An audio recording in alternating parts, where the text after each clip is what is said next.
کیا اللہ اپنے بندے کو کافی نہیں؟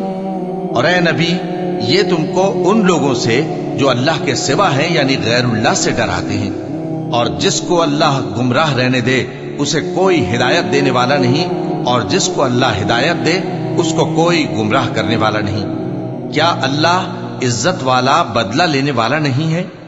اور اگر تم ان سے پوچھو کہ آسمانوں اور زمین کو کس نے پیدا کیا تو کہہ دیں گے کہ اللہ نے۔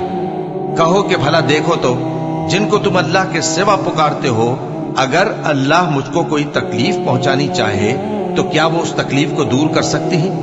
یا اگر وہ مجھ پر مہربانی کرنا چاہے تو کیا وہ اس کی مہربانی کو روک سکتے ہیں؟ کہہ دو کہ مجھے اللہ ہی کافی ہے، بھروسہ رکھنے والے اسی پر بھروسہ رکھتے ہیں۔ اللہ وہ معبود برحق ہے کہ اس کے سوا کوئی عبادت کے لائق نہیں، زندہ ہے، سب کو تھامنے والا، اسے نہ اونگ آتی ہے نہ نیند۔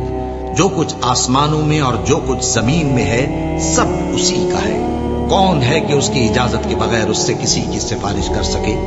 جو کچھ لوگوں کے روبرو ہو رہا ہے اور جو کچھ ان کے پیچھے ہو چکا ہے اسے سب معلوم ہے، اور لوگ اس کی معلومات میں سے کسی چیز پر دسترس حاصل نہیں کر سکتے۔ ہاں، جس قدر وہ چاہتا ہے اسی قدر معلوم کرا دیتا ہے۔ اس کی بادشاہی اور علم آسمان اور زمین سب پر حاوی ہے، اور اسے ان کی حفاظت کچھ بھی دشوار نہیں۔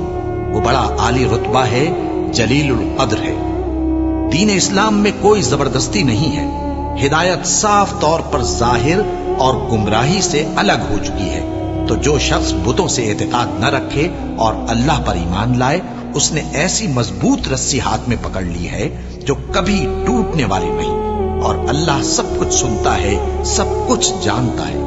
اور سن رکھو کہ اللہ کی یاد سے ہی دل آرام پاتے ہیں۔ جو لوگ ایمان لائے اور عمل نیک کیے ان کے لیے خوشحالی اور عمدہ ٹھکانہ ہے۔ جو شخص دنیا کی آسودگی کا خواہش مند ہو تو ہم اس میں سے جسے چاہتے ہیں اور جتنا چاہتے ہیں جلد دے دیتے ہیں، پھر اس کے لیے جہنم کو ٹھکانہ مقرر کر رکھا ہے، جس میں وہ نفرین سن کر اور درگاہ الہی سے راندہ ہو کر داخل ہوگا۔ اور جو شخص آخرت کا خواستگار ہو اور اس میں اتنی کوشش کرے جتنی اسے لائق ہے، اور وہ مومن بھی ہو، تو ایسے ہی لوگوں کی کوشش ٹھکانے لگتی ہے۔ ہم ان کو اور ان کو سب کو تمہارے پروردگار کی بخشش سے مدد دیتی ہیں، اور تمہارے پروردگار کی بخشش کسی سے رکی ہوئی نہیں۔ دیکھو ہم نے کس طرح بعض کو بعض پر فضیلت بخشی ہے، اور آخرت درجوں میں دنیا سے بہت برتر اور برتری میں کہیں بڑھ کر ہے۔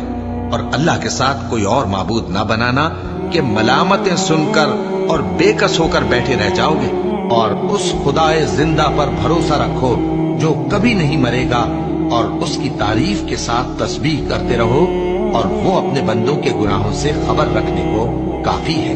بھلا کون بے قرار کی التجا قبول کرتا ہے جب وہ اس سے دعا کرتا ہے، اور کون اس کی تکلیف کو دور کرتا ہے، اور کون تم کو زمین میں اگلوں کا جانشین بناتا ہے؟ یہ سب کچھ اللہ کرتا ہے۔ تو کیا اللہ کے ساتھ کوئی اور معبود بھی ہے؟ ہرگز نہیں، مگر تم بہت کم غور کرتے ہو۔